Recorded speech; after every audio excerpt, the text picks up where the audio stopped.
우리 지난 시간에 깨어서 성령의 불심판을 대기하라고 말씀을 드렸습니다. 회개하라는 말씀을 맨 마지막에 드렸고요.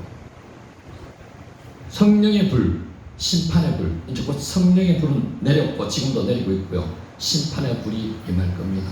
그 심판의 불이 임할 때 회개하지 못하여서 영원한 하나님 나라 천국에 들어가지 못하는 사람이 없도록 되어야 될 것 같습니다. 어제도 말씀드렸듯이 저희가 예기치 못하게 예상치도 않았던 남부지방으로 여행을 다녀왔습니다. 차를 몰고 가다 보니까 차를 장거리 운전을 잘 안 하다가 갔는데 턱이라는 게 있어요. 턱. 인도하고 도로하고의 턱. 그러니까 약간 높게 만들어놨죠. 차가 낮다 보니까 조금만 잘못하면 그 턱이 걸려요. 그러니까 인도에서 차가 내려올수록 조금만 소로밖에 안 만들어놨으면 소폭으로 그것만 조금만 벗어나면 차가 밑에 대어버립니다. 그래서 몇 번을 대었는데 나중에 되니까 굉장히 신경이 많이 쓰이더라고요. 그 자꾸 뒤일까봐. 오기 전날 차를 막 비가 오니까 기도원에서 산 바로 밑에 대놓으면 아무래도 좀 위험할 것 같아서 이제 옮긴다고 조금 옮겨놨는데 옮기다 보니까 또 산에도 이렇게 경사가 됐으니까 턱을 만들어 놓은 데가 있어요. 그것도 되었거든요. 그러다 보니까 앞범퍼가 좀 너덜너덜해졌습니다. 근데 느낀 건 안 했습니다. 마음은 좀 아팠지만 하나님도 군데군데 우리한테 턱을 만들어 놓으시는구나. 하나님도 비가 어제 많이 왔잖아요. 그죠? 뭡니까? 하나님의 마음입니다. 이 세대가 지금 너무 험악하게 돌아가 있잖아요.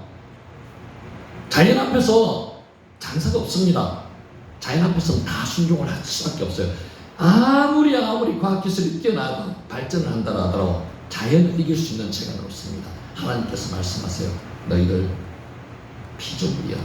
너희들은 피조물이니까 너희들은 내 말만 따라야 돼. 하나님께서 지금 경고하시는 거로 보시면 됩니다. 남부지방 광주 쪽에 비가 와가지고 사망자가 아마 많이 있었는 것 같습니다. 전국적으로 사망자가 많을 겁니다. 왜 이렇게 보여주실까요? 오늘 말씀하고 똑같습니까? 그 사람들이 죄가 있어서 그 사람들만 사망을 당했을까요? 아니에요. 전부 다 죄인들입니다. 오늘 그거를 말씀하시는 거예요. 누구가 특정하게 죄가 있어서 그 사람만 심판을 받는다. 그게 우리 고정관념 속에 있어요. 그렇죠, 그죠? 저 집은 잘하는데 뭐만 하더라도 잘한데 저 집은 누가 죽었다더라. 그 집은 죄가 많은 집이라고 생각을 우리 고정관념 속에 있는데 그거 아니라고 지금 말씀하시는 거예요. 모든 사람이 다 죄인이고 모든 사람이 심판의 대상이라고 말씀하시는 겁니다. 오늘 이 내용을 알기 위해서는 우리 그 시대에 나름대로 배경을 좀 알아야 됩니다. 오늘 13장 1절에 두 사람이 와서 빌라도가 어떤 갈릴리 사람의 피를 그들어 이 재물에 섞은 일로 예수께 아니니 약간 비유적인 표현도 있을 수가 있습니다. 유대인 역사학자 요세푸스에 따르면요, 빌라도가 갈릴리 사람들이 반역이 일어나는 것을 방지하기 위해서 또 어떤 면에서는 반역을 했는 일로 3,000명을 죽인 일이 있답니다. 3,000명을 십자가로 일렬로 달아가지고 십자가로 길에다가 다 꽂아놨답니다. 죽여가지고 한 사람만 십자가형의 의미가 뭔지 아십니까? 고통을 주는 그런 의미도 있고요. 당하는 사람이 고통을 당하는, 금방 안 죽이잖아요, 그죠? 매달려가지고 보통 6시간 내지 길게는 하루 지나고 이틀까지 가는 사람도 있습니다. 고통 당하다가 손에서 나오는 피, 발에서 나오는 피 때문에 과다출혈로 죽는답니다. 그리고 이렇게 십자가에서 눌리잖아요, 그죠? 눌리면 폐가 눌린답니다. 이게 폐정지가 되는 거죠. 본인한테도 고통이지만 그것을 보는 사람들한테는 얼마나 고통일까요? 가족이라면 얼마나 고통일까요? 죽어가는 모습을 금방 안 죽습니다. 서서히 죽어가는 모습을 보면서 뭘 느끼라고요? 로마에 대해서 반역하지 마라. 앞으로 이런 반역을 하면 또 이와 같이 너희들도 죽을 것이다. 그런데 그게 한 명이 아니고요. 3,000명을 갖다가 길에다가 쭉 늘어놓는다고 생각해보세요.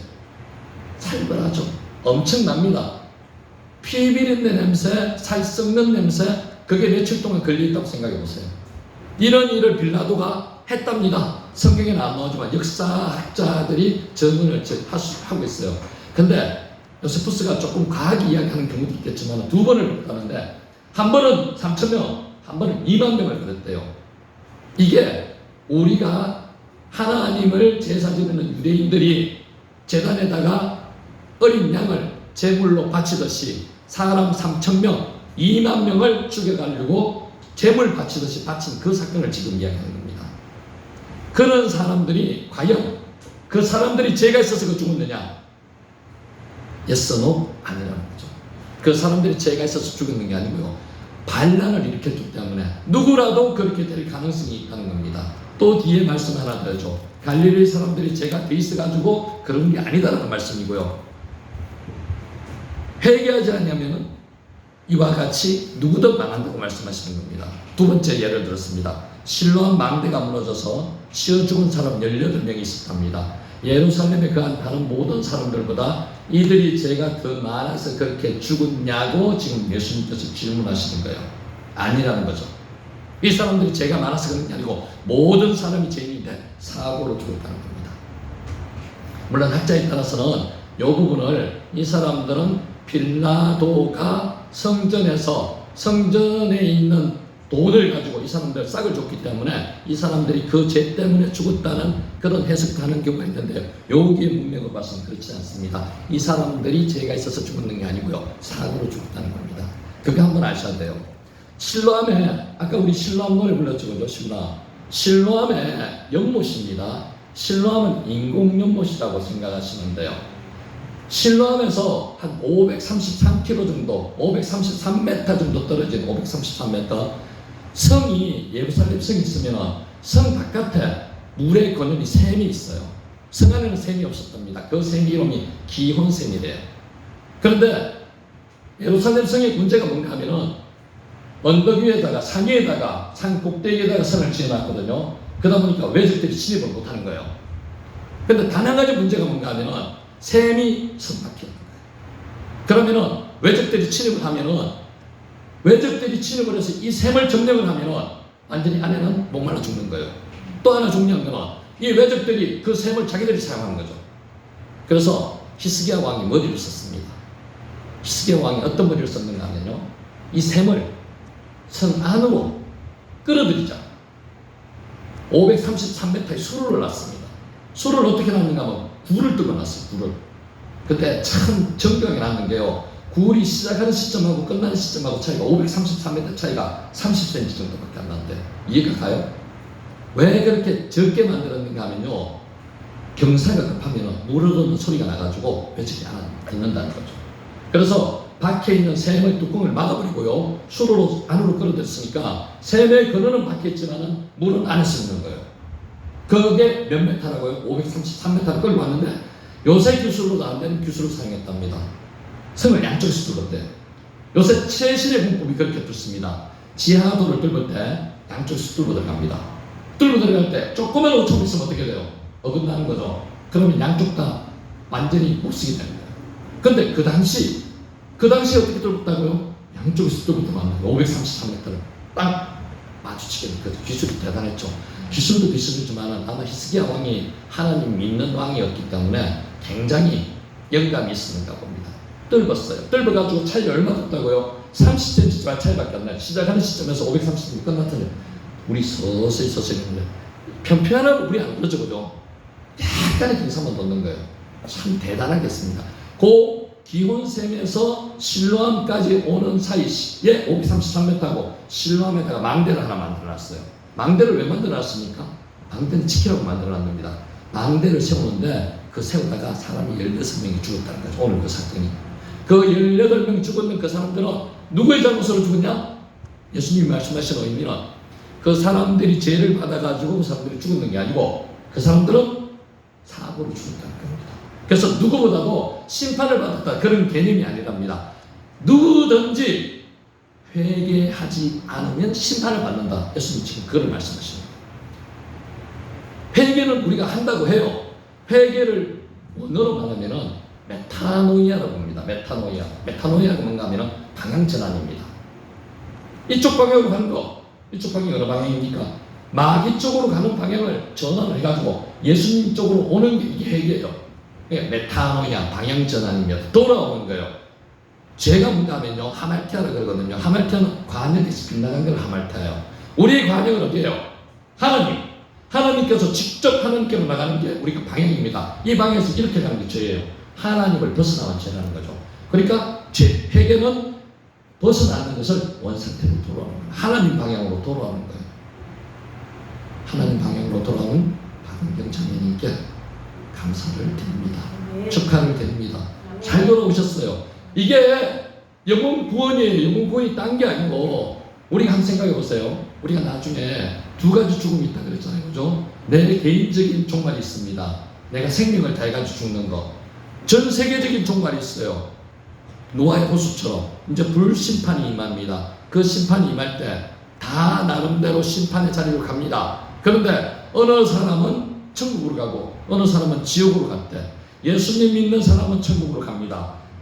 구원받았죠. 예수님 안 믿는 사람은 지옥에 갑니다. 내 사랑하는 자녀가, 내 사랑하는 친구가, 내 사랑하는 가족이 지옥으로 가는 것에 대해서 눈 뜨고 볼 수 있겠습니까?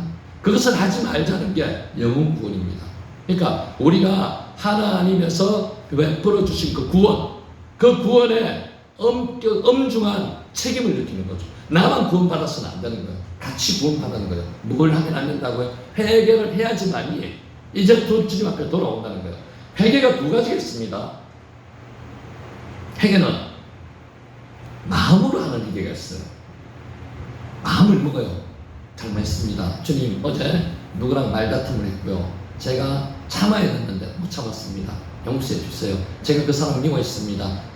심지어 죽이고 싶어까지 했습니다. 이런 마음을 용서해 주세요. 이게 보통의 우리가 기도하면서 해결을 합니다. 그런데 여기서 추가를 하나 돼야 돼요. 행동이 따라야 돼요. 회개의 행동이 따라야 된다고요. 회개를 했으면 다시 그와 같은 짓을 안 해야 된다는 거죠. 그와 같은 행동을 안 해야 된다는 거예요. 그리고 사과해야 되고요. 하나님께 잘못했다고 이야기하면 사람한테도 잘못했다고 해야죠. 그런데 우리는 어떻게 하는가 하면, 첫째로 두 가지 다 하는 경우가 있어요. 불신자들. 근데 한 가지만 하는 신자들도 있습니다. 완전한 신자가 아니에요. 행동까지 따라가는 게 회개입니다. 그래서 오늘 예수님께서 너희에게 이르노니 너희도 만일 회개하지 아니하면 다 이와 같이 망하리라, 이와 같이 죽으리라고 말씀하시는 거예요. 실로암 못에 있는 망대를 설치하다가 죽은 18명처럼 너희도 회개하지 않으면 죽을 것이다. 갈릴리 사람들, 여기 성경에는 3,000명, 2만 명이 안 나오지만 빌라도가 제물로 삼았던 그런 사람들, 죽였던 그런 사람들처럼 너희도 회개하지 않으면 망하리라, 죽으리라, 이런 말씀입니다. 회개하라는 말씀입니다. 그러면서 예수님께서 다음에 비유로 말씀하시는 거예요. 6절 이에 비유로 말씀하시되 한 사람이 포도원을 만들었습니다. 여기서 한 사람은 하나님을 말씀하시는 거예요. 하나님, 한 사람은 하나님을 말씀하시는 거예요. 포도원 주인입니다. 포도원 지기는 누군가 하면 포도원을 관리하는 사람 있잖아요. 그건 예수님입니다. 한 사람이 포도원을 만들고 3년을 기다렸습니다. 여기서도 3년 나오죠. 포도원 지기에 이르되 내가 3년을 와서 이 무화과 나무에서 열매를 보아되 얻지 못하니. 근데 실제로 3년이라고 해석을 하면 안 돼요. 레위기 19장 23절에서부터 25절 제가 읽어드릴게요. 감옥을 심거든 그 열매는 아직 할례받지 못한 것으로 여기되 곧 3년 동안 너희는 그것을 할례받지 못한 것으로 여겨 먹지 말 것이요. 3년 동안 먹지 말래요. 그리고 넷째에는 그 모든 과실이 거룩하니 여호와께 드려서 찬송할 것이며 다섯째 해부터 그 열매를 먹으래요. 무슨 말인가 하면요, 우리도 마찬가지입니다. 과일나무는 심으면요 3, 4년 동안은 못 먹습니다. 상품성이 없어요. 그냥 그대로 내버려둬야 돼요. 왜냐하면 사과가 배가 성숙하지는 못해요. 처음 나오는 거는. 그래서 성경 말씀에는 3년 동안은 거룩하지 못하기 때문에 그냥 놔두라는 거예요. 그냥 떨어지게 그냥 놔두라는 거예요. 4년 때 하나님께 바치라는 거예요. 첫 열매. 언제부터 먹으라고요? 5년째부터 먹으라고요. 그러니까 3년을 거의 3년 내지 4년이니까 4년을 묵혀두라고 생각하시면 돼요. 3년을 묵혀두고 4년째 예수님께 하나님께 드리고. 그래서 오늘 여기에서 성경 말씀에서 말하는 포도원 지기에 이를 때 내가 3년을 와서 이 무화과 나무에서 열매를 구하되 먹지 못하였다는 것은 이 3년은 4년을 기본으로 한 3년이에요. 3년을 기본으로 한 3년이니까 6년 내지 7년째까지 열매를 맺지 못하는 애들을 이야기하는 겁니다. 그래서 이제 이걸 보고 가수에 아주 중통한 저도 가수원 집 아들입니다. 저도 그렇게 생각했어요. 처음에는 아니 3년 동안은 목적을 못하는데 당연히 3년 동안은 너무 심한 거 아니냐 그렇게 생각할 수도 있는데 그게 아니라는 거예요. 3년 4년을 기본으로 주고 그 이후부터 3년을 지금 이야기하는 겁니다. 그때는 열어야 되거든요. 그 못 여는 그 열매는 못 여는 그 가시나무는 정상적인 가시나무가 아니죠. 그러면 없애버려야죠. 오늘 그렇게 말씀 나요. 땅만 차지하고 있답니다. 땅만 버리고 하고 있대요. 우리도 마찬가지예요. 지금 교회에 다닌 지 기본적으로 3년은 그냥 성숙을 해야 된다고 생각하면 한 3년을 더 다녔는데 한 5, 6년을 다녔는데 6, 7년을 다녔는데도 땅만 밟고 다니는 사람이 있어요. 그러면은 교회의 자리만 차지하고 있는 사람들이에요. 구원을 받지를 못하는 사람들이에요. 나오면 구원을 받아야죠. 구원을 받고 열매는 어떤 열매를 맺어야 돼요? 자기와 같이 구원받지 못했던 사람들을 구원받게 해줘야 되는 그런 열매를 맺는데 그런 열매를 못 맺게 하는 사람들을 지금 이라는 거예요. 8절 대답하여 이르되 주니여 금년에도 그대로 두소서 내가 두릅하고 그름을 줄이니 이후에 만일 열매가 열면 좋거니와 그렇지 않으면 찍어버리겠소이다 하는지라. 누가 가원지기가 누구라고 말씀하셨어요? 예수님이라고 말씀하셨죠. 예수님은 지금 우리를 위해서 중보하시는 거예요. 아까처럼 6년이 되고 7년이 됐는데도 아무 열매를 맺지 못하는 신자들이더라도 예수님께서 하나님께 부탁을 하는 거예요. 1년만 더 봐주십시오. 1년만 더 봐주면요 하나님 열매 맺게 제가 최대한 노력을 해볼게요. 예수님이 지금 우리를 중보해 주시고 있는 거죠. 나한테 지금 열매는 없어요. 그렇더라도 한 번만 더 봐주셔가지고 기회를 한 번 더 줍시다. 여기서 땅을 다시 파는 것을 이야기하시거든요. 내가 두릅하고 그름을 준다고 말씀하셨어요. 이 두릅하고 그름을 주는 것을 원어로 보면 스카토라는 단어를 썼습니다. 스카토가 뭔가 하면요 주위에 있는 뿌리 주위에 있는 땅을 다시 뒤집어 가지고 그름도 주고 땅을 비옥하게 다시 만드는 겁니다. 근데 실제로 가수 경제가 하는 입장에서 6년 동안 7년 동안 아무 가시를 맺지 못하는 나무 열매는요 이렇게 해주더라도 별 의미가 없답니다. 이게 무슨 뜻인가 하면 역설적이에요. 예수님께서는 그러더라도 아무 의미가 없더라도 그 100개 중에 1000명 중에 한 명이라도 돌아오면 정말 길 잃은 양으로서 귀히 여기겠다는 거죠. 지금 원경 씨한테 예수님이 몇 번이나 다가오셨을까요? 수백 번, 수천 번 다가가셨습니다. 내가 알지 못할 때도 왔으니까. 다가와서 두드렸을 겁니다. 걸음을 주면서 막 이제는 올해는 하나님 기다려주세요. 박은경 자매님이 올해는 정말로 열매를 맺을 겁니다. 하나님 앞에 나와서 정말 하나님의 자녀된 복을 누릴 겁니다. 시간을 주세요. 예수님께서 막 또 땅을 뒤집어가지고 그럼도 주고 막 하셨을 거예요. 알지 못하는 사이에. 그런데 또 시간이 지났습니다. 그런데 예수님께서는 또 하나님께 또 강구하시는 거죠. 중보하시는 거예요. 한 번만 더 시간을 주세요. 이런 마음이 예수님의 마음이라는 거죠. 우리가 전도 사람을 영혼 구원을 시킬 때 이런 마음을 가져야 돼요. 예수님과 같은 마음. 이런 마음을 가지기가 참 쉽지는 않겠죠. 그죠? 그런 마음을 가져야 돼요. 우리 영혼 구원을 하다 보면은 특히 상처받을 때가 많습니다. 누구한테? 가족들한테. 내가 제일 친한 친구가 있어요. 이 사람은 분명히 내가 죽자고 해도 따라올 것 같은 그런 사람이라고 난 평소 생각했어. 교회 나가서 얘기하니까 극구 막 벌벌벌 뛰는 거 있죠. 실제로 그런 경우가 많아요. 딴 데는 다 하겠는데 난 교회는 못 가겠다. 이런 사람 많습니다. 그런 사람을 위해서 거기서 포기하면 돼요. 내 마음을 가지는 거예요. 다시 하나님께 기도하는 거예요. 아버지 가수원지기 주인이요 이제 한 번만 더 기회를 주세요. 제가 6년 동안 7년 동안 기다려봤는데 아직까지 가실이 없습니다. 그러나 주님 한 번만 더 기회를 주시면 제가 그름도 주고요 땅도 기경을 해가지고 이 사람 교회에 하나님 앞에 영혼 구원 받게 할게요. 그런 사람이 어떠면서 교회를 더 다닐 수가 있어요. 영혼 구원 더 잘 될 수가 있습니다. 쉽게 결정 있는 사람은 쉽게 포기도 합니다. 전에 보면은 교회 갈래요? 가자 그런 사람 빨리 가자는 그런 사람 있죠. 오래 못 가는 사람 많습니다. 근데 막 가전 수모를 다 주고 막 욕까지 하고 막 이러는 사람들이 결국에는 더 내보다 더 열성적인 그런 신자가 되는 경우도 있어요. 그냥 누구도 모르는 거예요. 이거는. 그렇기 때문에 던져주는 거 이거는 끝까지 해야 된다는 거죠. 예수님께서 이 나무가 소생할 가능성이 전혀 없어요. 지금으로 봐서는. 전혀 없죠. 3년 동안, 그러니까 6년 내지 7년 동안 가시를 안 맺은 나무라는 것은 소생할 가능성이 전혀 없습니다.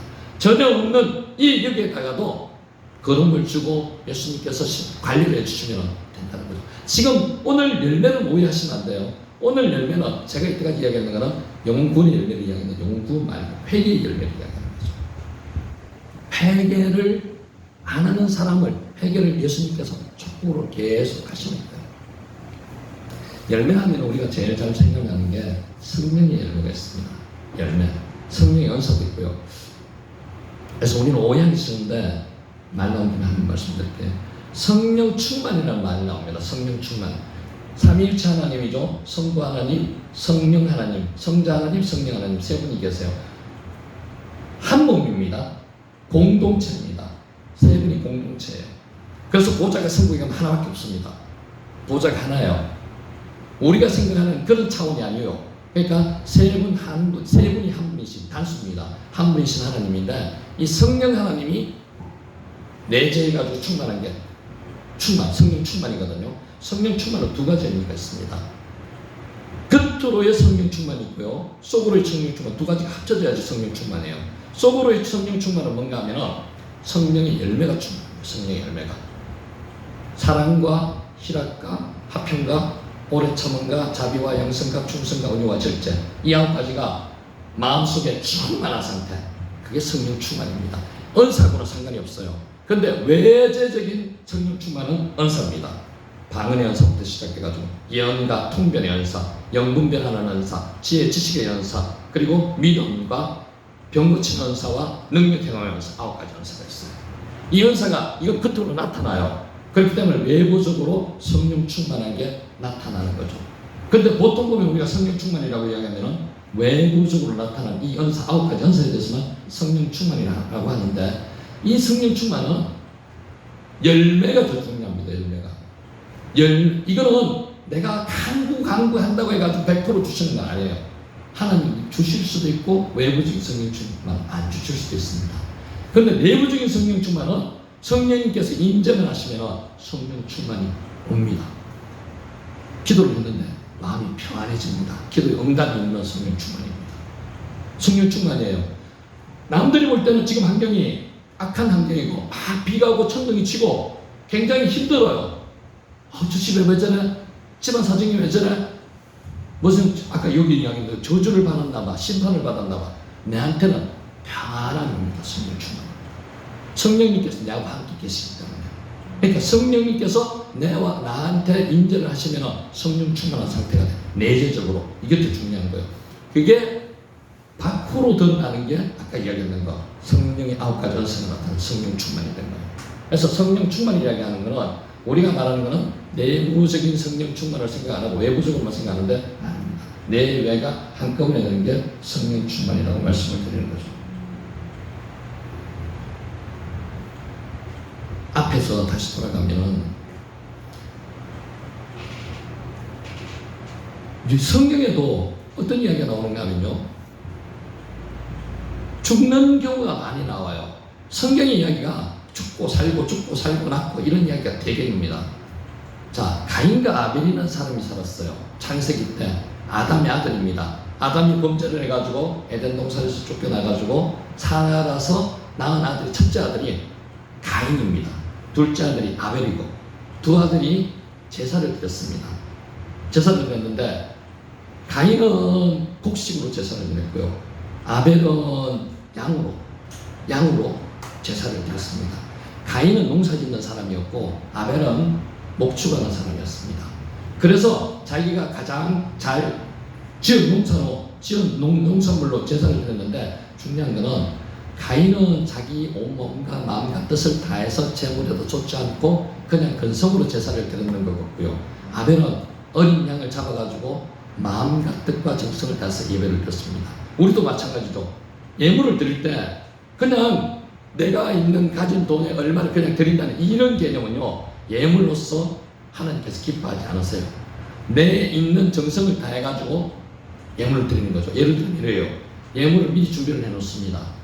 은행에 가서 예를 들어서 10,000원짜리를 든다면 10,000원짜리 하나로 새 돈으로 바꿔가지고 정성을 다해가지고, 아니면 내가 형편이 못되면 달인직을 해가지고 새 돈을 해가지고 봉투에다 넣고 거기다가 자기 기도 제목을 적습니다. 기도 제목을 적고 요런 기도로 예물을 드립니다. 그러면 그 예물을 받고 하나님이 물론 받으시죠. 그런데 저 중간 역할을 하는 목사님들이, 담임 목사님들이 그걸 보고 기도를 해드려요. 아, 이 집에 이런 어려운 점이 있구나, 이런 기도를 해드려야 되겠구나. 하나님께 그러면 어느 게 잘 응답이 되겠어요. 분명히 정성과 모든 마음을 쏟은 예물을 하나님께서 잘 받아들이시겠죠. 그게 누구 제물이라고요? 아벨의 제물이었어요. 하나님께서 아벨의 제사를 받아들이고 가인의 제사를 안 받아들이니까 가인이 아벨을 쳐 죽였습니다. 동생을 죽였어요. 인류 최초의 살인입니다. 그 아벨은 죄가 있어서 죽었습니까? 아니라는 거죠. 오늘 성경 말씀에 나오는 그런 사람들처럼 아무 죄가 없더라도 죽임을 당할 수가 있다는 겁니다.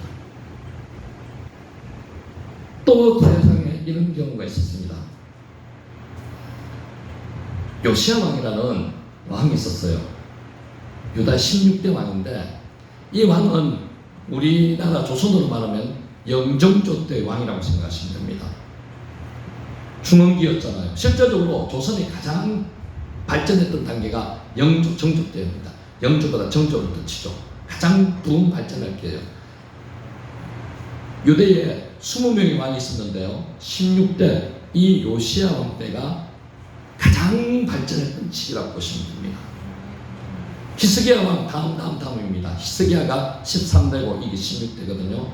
근데 이 양반이, 이 요시야 왕이 뭘 했는가 하면요, 요시야 왕이 8살 때 왕이 됐어요. 8살 때. 처음에는 뭐를 알지도 못했겠죠. 39에 죽었습니다. 31년밖에 못했어요. 얼마 못했어요.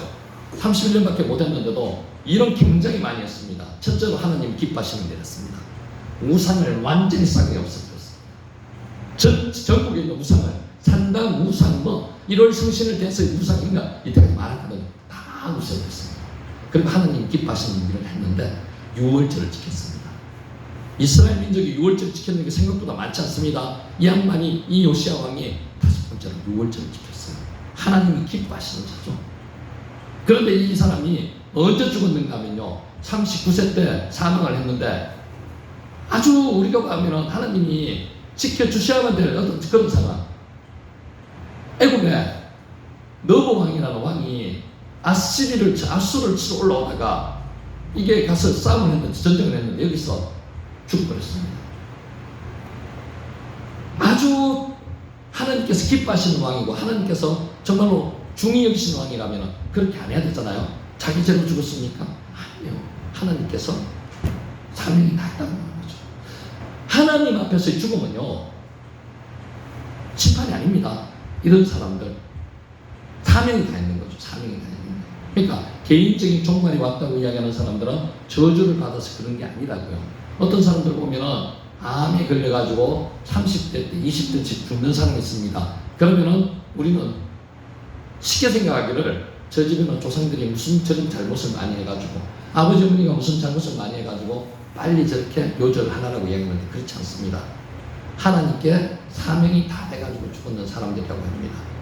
그래서 죽기 전에 뭘 하라고 지금 말씀하시는 거예요? 회개하라고 말씀하시는 거예요. 회개 안 하면은 자기가 그 있던 죄를 다 사함 못 받고 가기 때문에 지옥에 갈 수가 있습니다. 그래서 좀 지금 내일 종말이 올지 언제 종말이 올지 아무도 모릅니다. 종말이 두 가지가 있다고 그랬으니까 그 종말이 오기 전에 오늘 이 말씀에서 하는 것은 회개하라는 말씀입니다. 6, 7년 동안 과일을 맺지 못하는, 열매 맺지 못하는 나무, 그 열매가 무슨 열매라고요? 회개의 열매 맺지 못하는 그 나무를 오래 두지어 보지는 않으신다는 겁니다. 곧 잘라 없애버린다는 겁니다. 땅만 차지하고 계속 놔두지 않는다는 겁니다. 회개할 기회가 없어지는 거예요. 그 회개할 기회가 없어지면 이제는 더 이상 기회가 없습니다. 우리 앞에 그런 성경 구절 나왔습니다. 재판장한테 가기 전에 송사를 건 사람에게 화해를 하라고 이야기합니다. 재판장 앞에 가면은 원칙대로 칼로 완전히 자르듯이, 두부 자르듯이 그렇게 판결을 할 수밖에 없습니다. 우리가 만약에 회개하지 않고 이 생을 마감을 한다면요, 하나님께서는 원칙대로 심판을 하실 겁니다. 회개하면 어떻게 된다고요? 죄가 완전히 없어져요. 하나님께서 완전히 없어진다고 이야기하셨어요. 그것을 지금 우리가 안 하고 있고요, 알고도 못하고 있는 사람도 있고 알지 못하고 있는 사람도 있어요. 어느 사람이 더 나쁘다고요? 알고 못하는 사람이 더 나쁘다고 말씀하시는 거죠. 자, 우리는 믿는 하나님의 자녀가 되었으니까 이제부터는 하나님께서 영화롭게 하는 길을 마련해 놓으셨어요. 거룩하게 하는 길을 마련해 놓으셨어요. 천국에 가는데 더 천국에서 상급을 더 받는 길로 마련해 놓으셨어요. 그러기 위해서는 내가 하나님의 뜻대로 못 살았는 것에 대해서 이제 한 번씩 생각하는 것에서 그쳐서는 안 된단 말입니다. 기도하고 나는 다시 돌아서야지 하는 것 마음만 먹어서는 안 된다는 거예요. 메타노이아, 회개, 뭐라고요? 방향으로 잘못 가는 것을 돌아서는 겁니다. 마음만 먹는 게 아니고 마음 먹고 행동으로 돌아서서 앞으로 그 행동을 안 하는 겁니다. 하마티아, 죄의 방향으로 가지 않고요, 원점으로 하나님께서 목표하시는 그 지점으로 가라고 지금 말씀하시는 거예요. 사고가 일어나서 죽었는 사람들은 누구의 잘못으로 죽었다? 자기 잘못이 아니에요. 죽을 때가 돼가지고 죽었는 겁니다. 다시 말하면 사명을 다했기 때문에 죽었다고 보시면 됩니다. 그걸 가지고 조상 때문에 뭐 때문에 심판받아서 그렇게 이야기하실 필요가 없다는 거죠. 오늘 말씀으로 보면 사람은 누구나 죽습니다. 내일 죽을 수도 있어요. 시간이 별로 남지 않았습니다. 송사하러 재판장 앞에 가기 전에 송사를 당했습니다. 재판장 앞에 가기 전에 송사를 요청한 사람과 합의를 하듯이 오늘 누구와 합의를 해야 된다고요? 하나님과 화해를 하고요. 화해.